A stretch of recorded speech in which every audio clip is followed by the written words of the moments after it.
यहाँ पर सरकार श्रमिकों के कानून खत्म कर रही है, जो भी श्रम कानून है उनको खत्म कर रही है।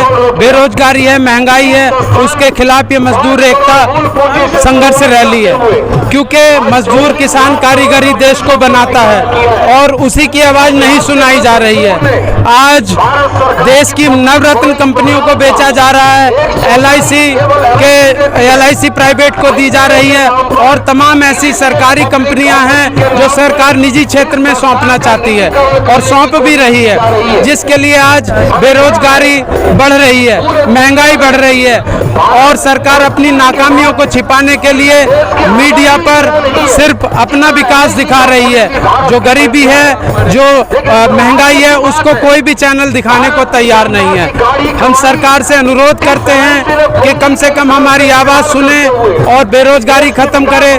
जो सरकारी कंपनियों को बेचा जा रहा है उनको ना बेचकर उनको लाभांश की तरफ ले जाने का प्रयास करे और जो भी छटनी का कार्य कर रही है और ये जो 56J है उसका दुरुपयोग अधिकारी करते हैं। जो सरकार का कानून है 56J, उसके तहत जो अच्छे कर्मचारी अधिकारी हैं उनको भी निकाल दिया जाता है। तो हम यही अनुरोध है सरकार से कि हमारी आवाज सुने और श्रम कानूनों का हनन ना करे और कंपनियों को बेचना बंद करे।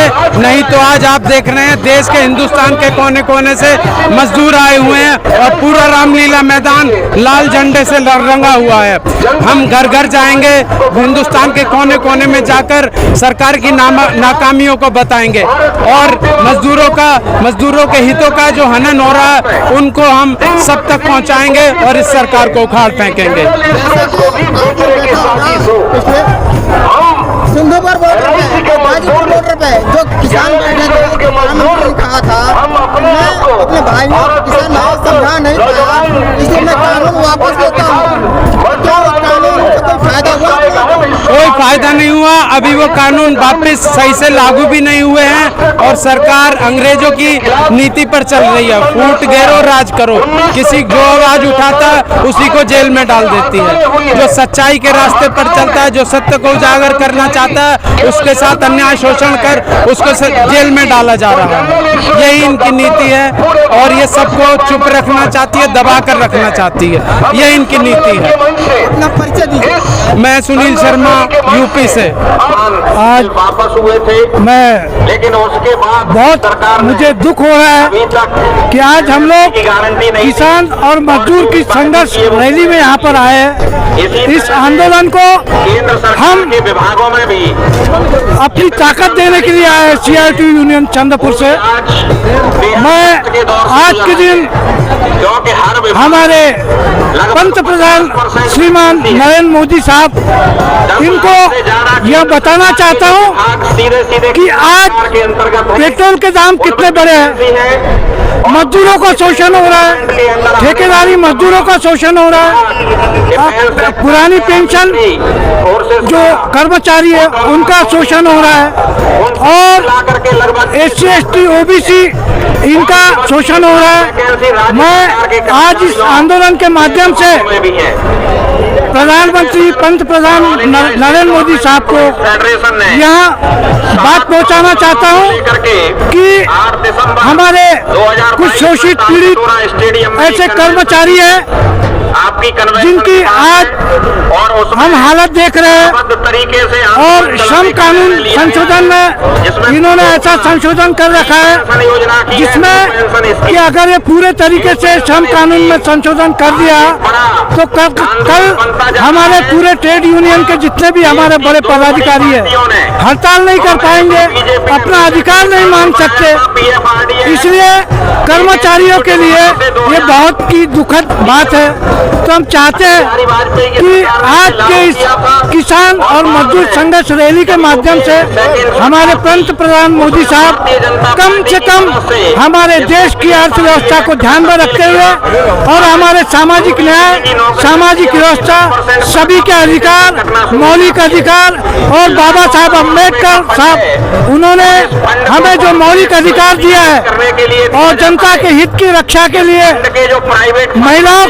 महिलाओं के लिए, पुरुषों के लिए, जनता जनार्दन के लिए जो मौलिक अधिकार दिए, हम आज उस बाबा साहब अम्बेडकर को याद करते हैं। उनके संविधान के अनुसार यह देश चलेगा और हम मोदी साहब से यही कहना चाहते हैं कि हमारे शोषित, पीड़ित और कर्मचारी, मजदूर, किसान, आज हमारे किसान पिछले बार इतना यहाँ पर दिल्ली में, अमृतसर में इतनी तादाद भीड़ हुई और कई किसान मरे, तो कम से कम समर्थन मूल्य मिलना चाहिए। किसान लोगों को समर्थन मूल्य मिलना चाहिए और डिप्लोमा डिग्रीधारी जो इंजीनियर है उनको रोजगार मिलना चाहिए। रोजगार का कोई भी साधन नहीं है। आज जितने डिग्री और डिप्लोमा वाले जो लड़के हैं आज 5-5 हजार में यहाँ वहाँ काम कर रहे हैं, उनको भी रोजगार नहीं मिल पा रहा है।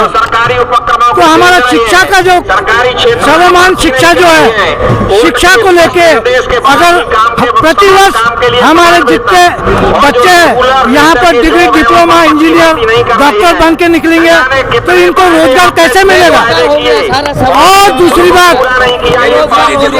और पूरा आदमी बेरोजगार हो गया, पूरा बेरोजगार हो गया। पूरा बर्बाद कर देगा देश। तो हम मोदी साहब से चाहते हैं कि सभी को बाबा साहब अम्बेडकर के द्वारा जो हमें अधिकार मिले, हमको सभी अधिकार हमें मिलना चाहिए। ऐसी हमारी अपेक्षा और ऐसी विनती हमारे मोदी साहब से। मैं वसंत कुमार कराड़े चंद्रपुर से, और अभी मेरा नेटिव प्लेस मैं छिंदवाड़ा में हूँ।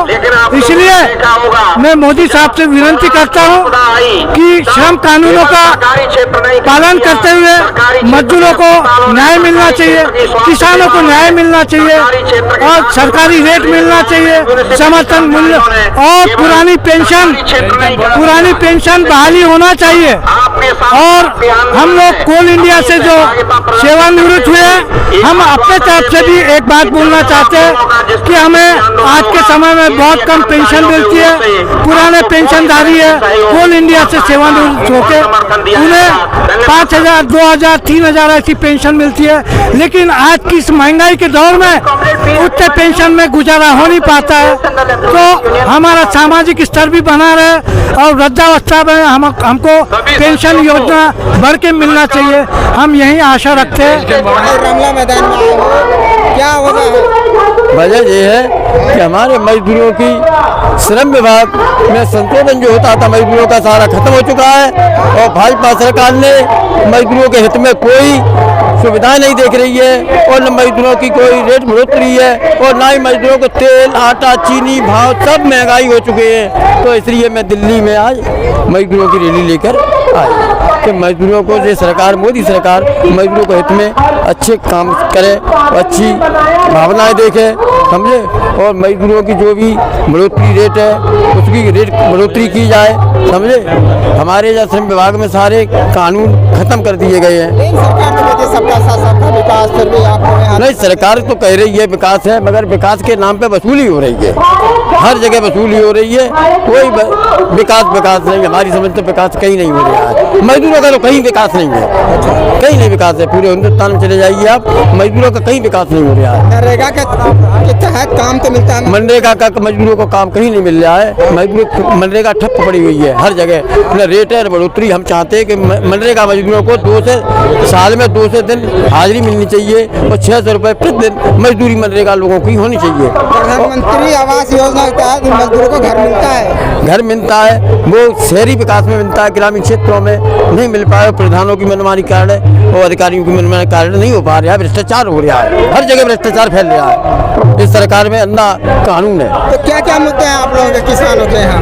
हमारे यहाँ किसानों के लिए यही मुद्दा है कि हमारा किसान हमेशा फसल और तुम्हारी ये अभी ओले पड़े हैं, समझे, बरसात हुई है तो इसमें मुआवजा दिया जाए, जिसका निशान किसानों को हुआ है। सब तरह से परेशान है किसान, सब चीज़ इनको उपलब्ध कराई जाए, मुआवजा दिया जाए, मोदी सरकार का ये कहना है। पर भाजपा सरकार तो अंधी हो चुकी है, अंधा कानून है, बिल्कुल एकदम अंधा कानून है। इससे पहले जब गाजीपुर बॉर्डर में बैठे थे आप लोग, सिंधु बॉर्डर में बैठे थे गाजीपुर बॉर्डर पे, तो सरकार ने कहा था हम किसानों को नहीं समझा पाए, वो हमारी समझ नहीं पाए जो हम लागू कर रहे हैं, तो इसलिए उन्होंने वापस ले लिया। अगर फिर ये 2024 में चुनाव है तो क्या कहना चाहते हो, क्या आप लोग साथ दोगे 2024 में? भाई 24 का चुनाव है, उसकी तैयारी में लगे हुए हैं हम लोग, समझे। विपक्ष लोग जितने भी हैं एकजुट होकर के लड़ाई लड़ेंगे मजदूरों की, और मजदूरों की आवाज़ पाएंगे, समझे। अपने जो हक है, हक के लिए लड़ रहा हूँ, तो हक मांग रहा हूँ। परिचय दे दीजिए आप